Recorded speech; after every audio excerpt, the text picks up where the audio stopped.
welcome to this video again. Today we will go through the option of adding an invoice.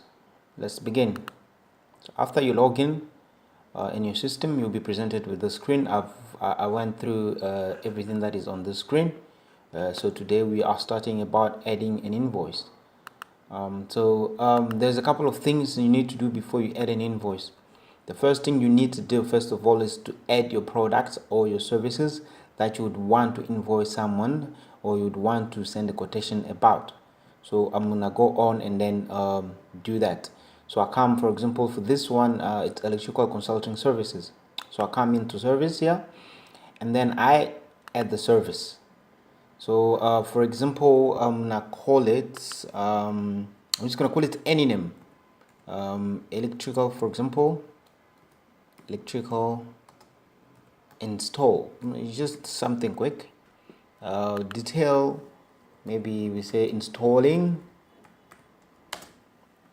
That would be the detail, and the price, I say it is 3,000. Then I add the product. So that's the first thing you need to do. So you need to add the product or you need to add the service that you are providing.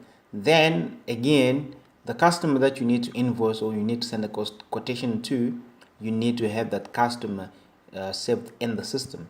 So we need to go ahead and then create a customer. So I go here and then I say add customer. So customer, you need to put the customer company name. Maybe we say this customer is coming from JLive. The contact person is Rene. His email address, we just put Rene's email address. Remember again, the email address you put here must be real or must be the active one for the customer, because after you create this profile for the customer, the system is going to create a login for this customer, and this customer will be able to log in the system and then view his invoices or his quotation. That's the cool stuff about the system. So the customer will have his own login where he can come in and then check and then even possibly do a payment. So it's phone number here. Put the phone number. Okay, my address is there, city and everything. Okay, this side here we call custom field. So again, here you are in the administrator side of the system. So this side here, it's custom field that you would like to add, information that you would want to add about the customer. We could create them here. But again, when you're sending to the customer, this doesn't appear on the quotation or on the invoice. It's only this other information. So I go ahead and then I add customer. So once you successfully add a customer, it says there customer successfully added. Then we have a customer, we created a product, so we need to add an invoice or a quotation. So I come here, I click and then I say add invoice. Then I'll be presented with add invoice.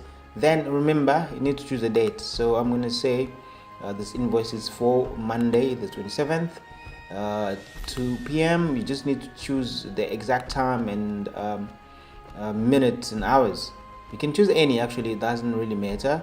The customer, we need to choose the customer. The customer idea was Rene from JLive, for example. And then the due date is 27, and then we say the due date is to the 28th, for example. The reference number you can write or it can generate. So I can say it's invoice. For example, this is just an example, or we can click generate. Then, for example, again, let me just cut this. So, for example, I click there, it will generate a random number, but depending on how you'd want them to be, you can just write in anything. Then here is the client address. So you need to put the client address or wherever the service will be performed. Then, if there is a discount, you have two options with discount. You can give a discount of an amount or you can give a discount of a percentage. So if I want 100, for example, here in South Africa, the currency is rand. So if I want 200 rand as a discount, I just put 200 rand. But if I want, for example, 15% as a discount, I can just write 15%. I write it in percentage.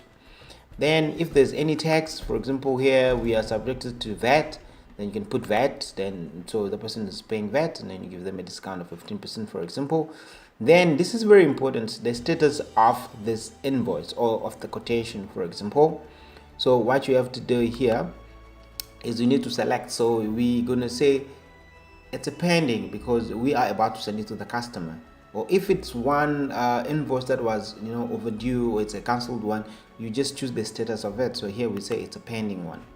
Then is it recurring? If it's something that it recurs, for example, you invoice them every month, then you need to select here every month. The invoice will be selected every month. It will be generated every month. So here we just say no. And then if you select every month or every week, so there will be a new invoice generated into the customer side. Also, you will also have it here in your system. So here, for example, I say you got 2. We have the we call it ELEC. If I remember, then okay. For example, we have here 2 of them, and then here I can say 2. There's another product that we created. We call it transformer relocation. Then I have it there.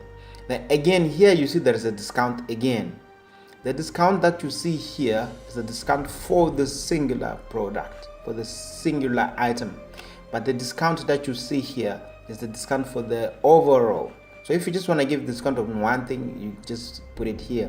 Again, here the discount workers, you can give them a discount of a percentage or a discount of an amount. You just put the amount or you just put it in percentage format. Then you have your total there. If there's any note you want to add, then you add any notes and you click add invoice. Then it will jump straight in the invoices. There it is pending. Then you have different actions that you can do with your invoices. You can view invoice. So if you click invoice, here is the invoice. We can view the invoice and everything. Again, straight from here, the person can pay with card. If you have your payment gateway set up in the system, you can pay here. I will go through again how to set up the payment system. If you want, you can download this as a PDF. Another one, you can view here the action here. You can view payment. If the client have made any payment here, we just create it so there's no payment done. Or if you want to add a payment, then you add a payment. If you want to edit the invoice, you can edit. But again, the editing is limited only to the administrator. But when you have different users, you give them different authorities on how they can do. And then you have here download. You can download it as a PDF. Email, if you click here, you can email it to the person or to any other person. But what happens is, once you create your customer here, once the invoice is created, it will be sent to them already. They will get an email that you've sent them an invoice. Again, here, if let's say you want to send it to another person, or you want to resend it again, then you can do so here. That's that. And then you can delete as well. The deleting as well is depend with the person. So if you want someone to delete them, you need to give them that power. So you have different roles with different users.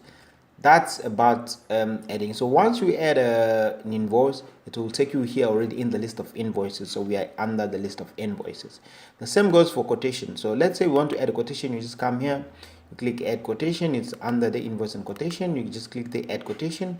Then you be presented with add a new quotation. Again, you choose a date, for example 3. Just choose that. It's coming again, the building company. You could have different companies, but in this case it's coming from Ugesi. Then reference, again we can generate a reference. It's customer, we select the customer. When does it expire? Maybe your quotation is just for 1 day or 30 days, you choose. Again, then we just put the client address, for example. If there's any discount, you keep it, or if there's any tax, VAT, or then you select the status. Again, it's a cancelled one, it's an ordered one, or it's a pending one, or it's a sent. If it's a quotation sent already, then you send it, or if it's a pending one, then click pending. Then again, you select the product. What product is it? For example, once you just type the beginning of a product, it will give you the list of the products or the item or the service that you have. Then we have that. Once you finish, just click add quotation. Then the quotation will be added. Again, you have different options that you can view the quotation. There you go. It's a quotation number 2 and everything. Then as well, you have this option, generate invoice. So we can generate an invoice from this quotation. So if I click generate invoice, it's going to take me already in adding invoice. Everything will be added already. I just need to click here, add invoice. Then that quotation become an invoice. Automatically it's sent to the customer, and you have it here as well. You can take further actions. So that's how the quotations and the invoices works. Thank you.